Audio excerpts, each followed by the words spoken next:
tukugamba nti wove Kampala odinya taxis ojoge ezigenda Namayumba oba Busunju naye foviramu Namayumba Trading Center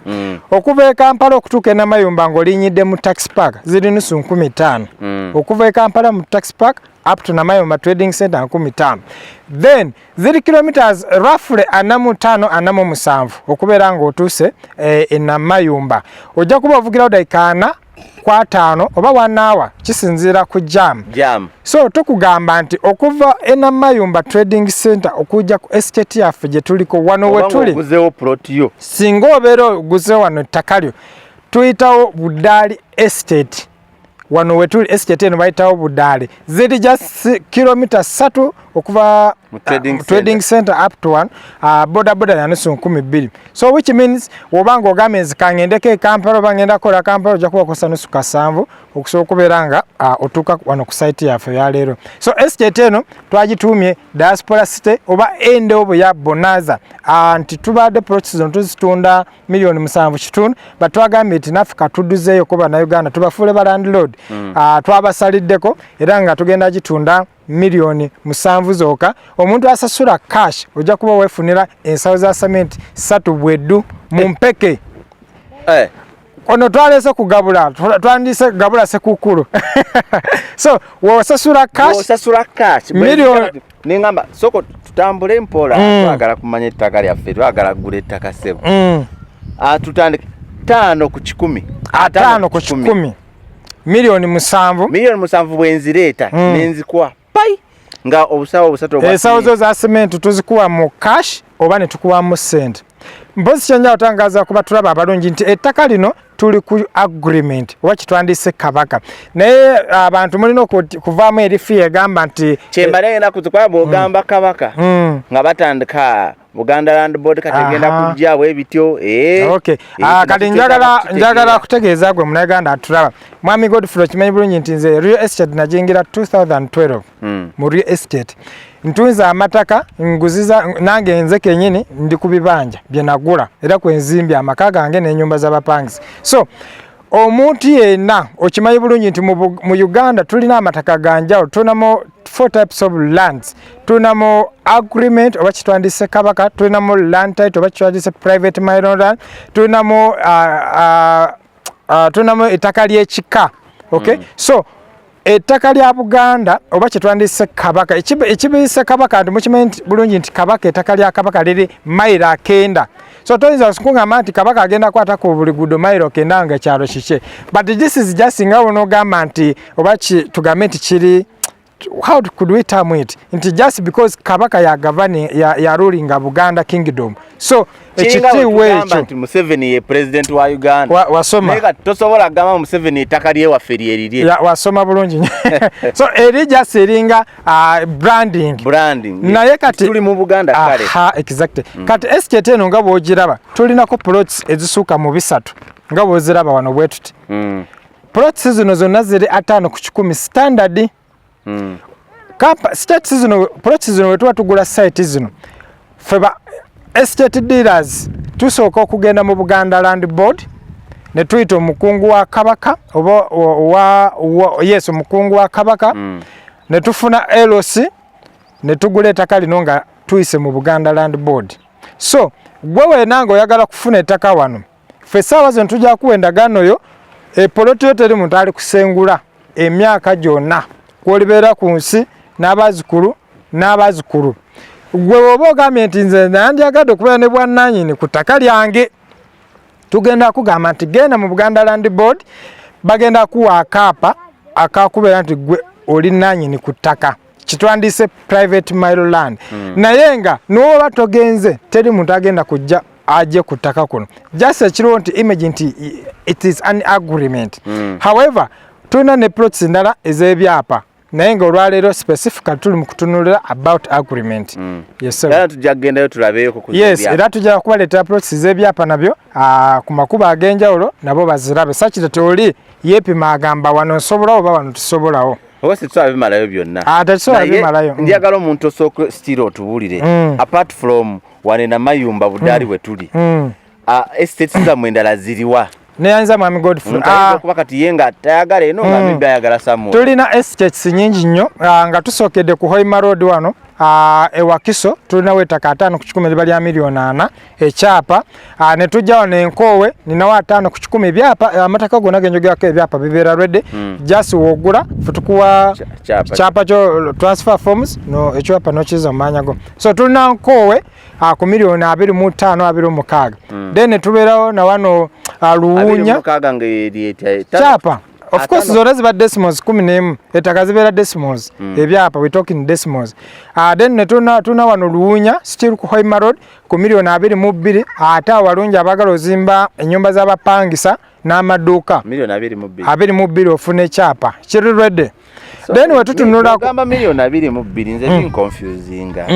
bwanga nze namanyira 5 ku 10 then 10 ku 10 kati boga milioni 22 otegeeza ki milioni 22 obeera ofuna 5 ku 10 kyetwandiise decimals 11 oba 12 then ku 10 zibeera decimals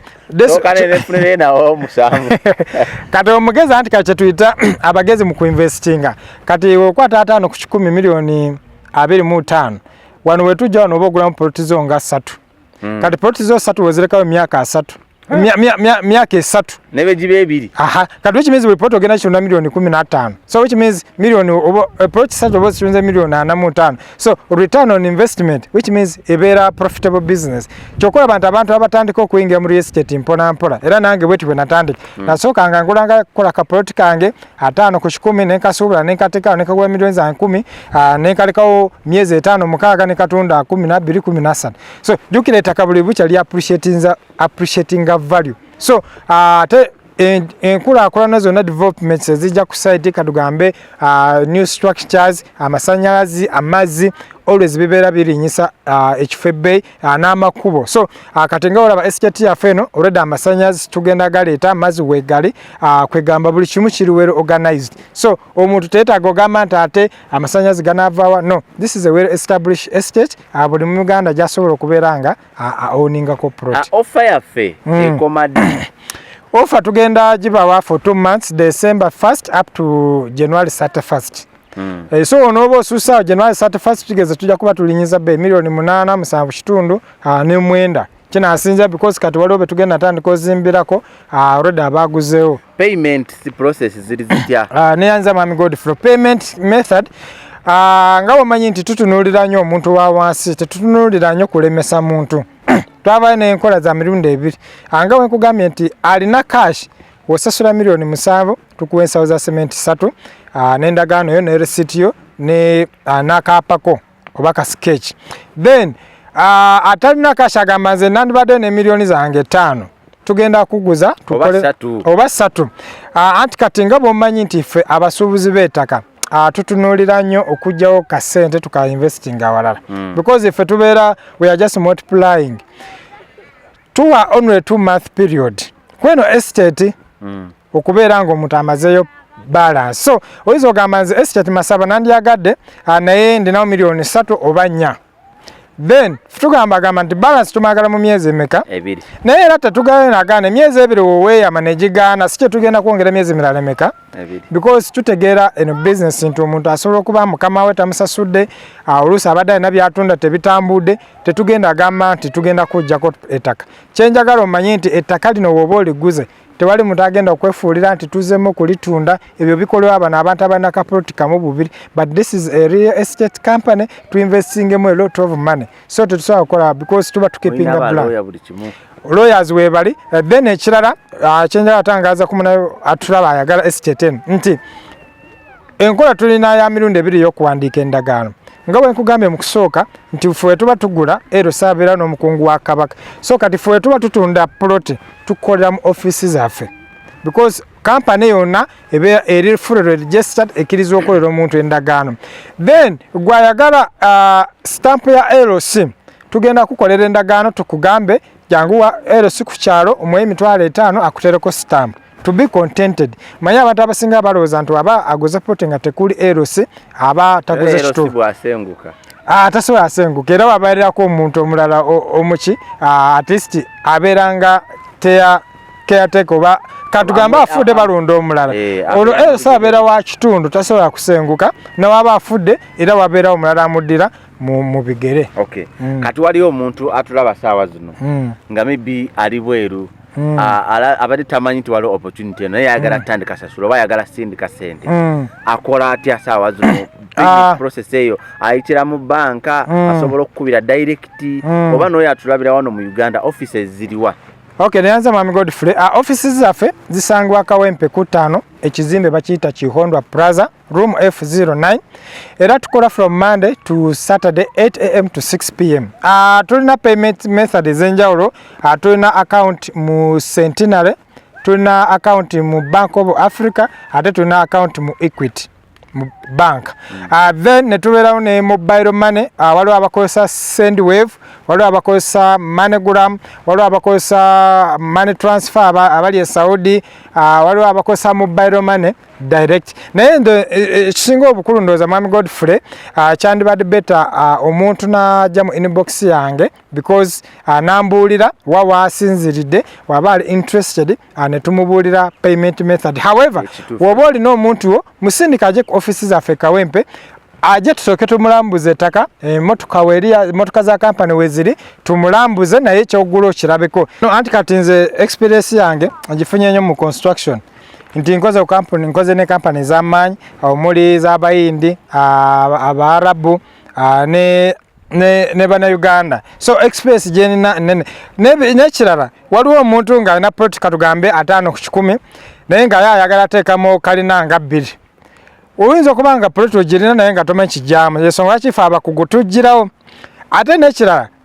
kati tuli mu construction tetukoma just ogamba tukubira plan tulina ne hardware etunda ebizimbisibwa. Ate netuba n'enkola ey'okusevinga naffe either kusevingira ttaka oba kusevingira kuzimba. So obeera okubisiza ejjinja limu ebinyonyi nga 3 nti awantu woli channel company gyoliko erina services ntomoni buffet maife tugiyita buffet nze giyita buffet. Then twali tukyali ku following pages ku Facebook osobola tugoberera Masaba Sons Jobs Expert for Abroad now tuteekawo ko updates about ku mirimo still tujja kuddawo tujja kukomawo ku eyo tukyali ku estates company bagifollowing ku YouTube Masaba Sons Property Consultants Uganda Limited ye social media jesinga okosa pozi ne namba y'essimu kati namba y'essimu eyange nganze twogere nawe kenyini gwatubuulira woba oyogera nange kuba nze CEO nze yatandikawo company eno era nze agizimba okulaba nti sobola okutuusa services ku bannayuganda. Omuntu yenna nga weetaaza services zaffe okuyita mu nze enamba yange ya WhatsApp eri 0784 05 16 46 or 0784 05 16 46. Enamba yange ebeera ya WhatsApp mbeerako 24/7 nze esimu yange data tavaako noemba neebase kirisi mulekako because ebeera ku WhatsApp. You can call direct or osokosa WhatsApp. Then gwe yeetaaga okuba direct naddala mu abali e Uganda osokosa 0704 03 66 36. Obeera oyogera ne secretary wange naye secretary onomubuuza by'ettaka ayinza kuba tabimanyi bulungi. Kyokolaba nti nze nyenyumiriza nnyo kubanga client ayagala ettaka kuzimba n'ayogera nange kuba secretary ajja kuba ate services endala zalinamu obukugu.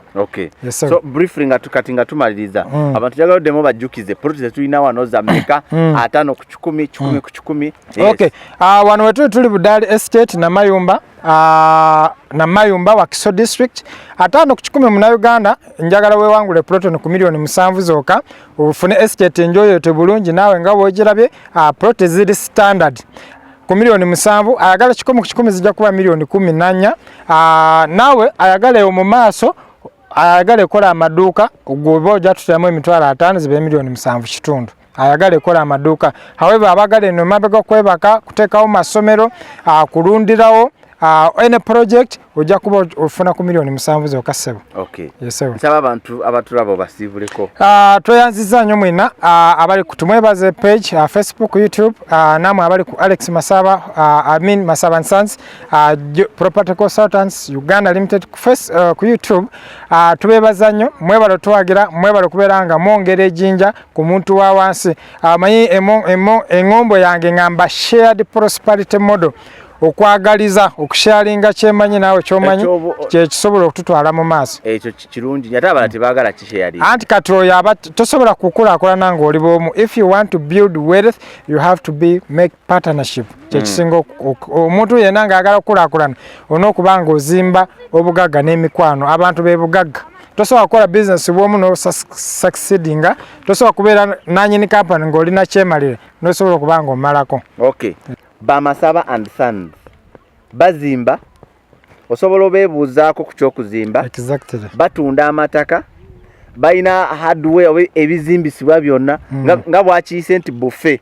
Kati gwe kyoko ayagala plan y'ennyumba, oyagala plan y'ennyumba, okudaabiriza, kusigira langi, tiles ennyumba yo, oyagala ate ekyokuverifying ettaka nonna ndabira ettaka lyange. Ogenda mu land board tukukolera search, naawe ayagala plan tukukola paka ku approval, naye nga tumaliriza hardware bagiyita Masaba Enterprises nate abasinga bagimanyi. Eriwane nati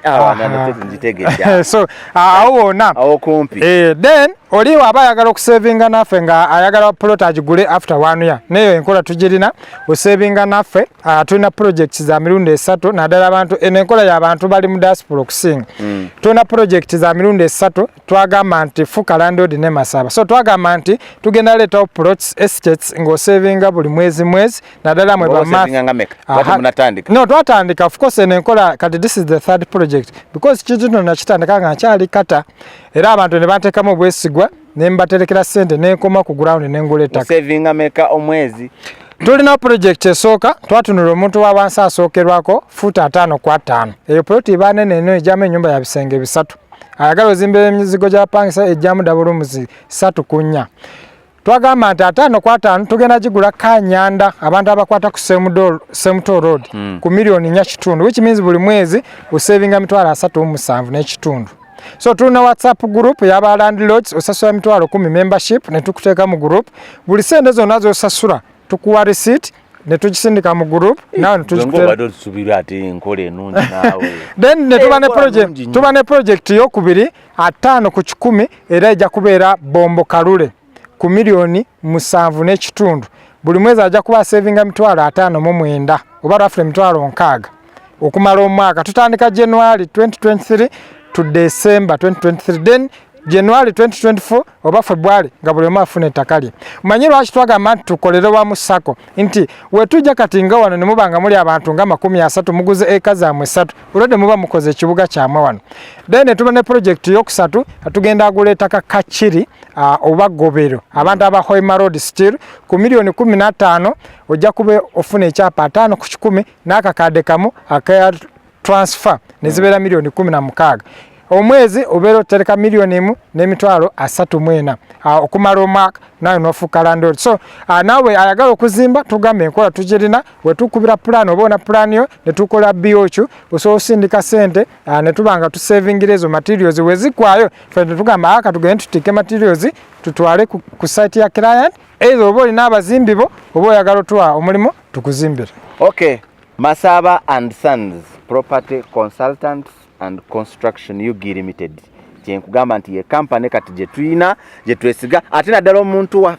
wa bagambe balindire ku Salt TV wansi balindire ku Salt TV waliwo kye tusabukulwa 2023 strategy yakufuula buli Munnayuganda landlord yakumakinga sure nti buli omu afuuka landlord ojja kwesanga ati omaze okugula plot wano mu Kampala nga nawe oli landlord okwekererezaamu nnyo olwanyumiza nti nagula ettaka mu bagamba Kampala wagulika plot naye nga fear just n'okuba nga tomanyi so n'okwekuumira kuba manyi ngaffe tukusoboseza okukkirizaamu nti kyobadde tomanyi kisoboka okuba nga naawe okimanyi. Okay, tweyanzege tusinzidde eno Namayumba Budaali yawali estate yaffe eno gye mulaba nga bwe tubalambuze bebifaananyi bye mulaba awo tubagamba nti mudduke esimu ezo ziri awo ku screen yo zikube mangu ojja kubanga oyogerako n'omwami Masaba ye kennyini ajja kubanga akubuulira nti yenze gwe mugambe nze nakulabye ne tumwebaze ne wana basindise message ejja kumaniriza thank you for tacting Masaba and Sons ajja kumanya platform jeri automatic naye kubolanga bikusumbuye oba batajja kutegera mugambe nakulabye ne tumwebaze era nga yenze njagala plot of course ojja kubanga wefunira plot tujja kubanga ati tukomawo tulina bingi naddala mwe abagala okugenda ebweru ojja kuba omanya mpitira mu kampani kyenungi bwe mba nfunye obuzibu ntuukirawa ye biki mu Uganda byalina okubeera nabyo Uganda byalina okubeera nabyo bwoba njagala kugenda bweru bangi mukubiro yambuuza njagala agenda bweru naye teri kyennyina ogenda wabweru biki byolina okutunuulira bwoba ogenda bweru munzikirize mbasibire wano olunaku olwaleero naye nga tujja kubanga tukomawo mu lunaku olwalala mbadde Godfrey tumwebaze ate nga n'omukulu Masaba and Sons director mulamba Alex Masaba andi katubone Masaba and Sons ye mukulu Alex Masaba mugende banaye ku Facebook page ye muginonyeko mugende ku YouTube ye muginonyeko musubscribing ebisinga mujja kwa mubishangao naye atenze bwe mufuna ate nja kuba nyongero okubanga mbuuze ebibuuzo ebyammwe era comments awo ebibuuzo binabe mwagala muteke mu comment section nja kubanga mbabuuzako munzikirize mbasibire wano banange mubeere bulungi nange mbaga mugende ku YouTube zaffe musubscribing omwaka guno 2023 buli muna Uganda alina okufuuka landlord neba Masaba and Sons consultants and construction Uganda Ltd musobole okubanga wefuna plot kamba sibulira no mbere bulungi mweraba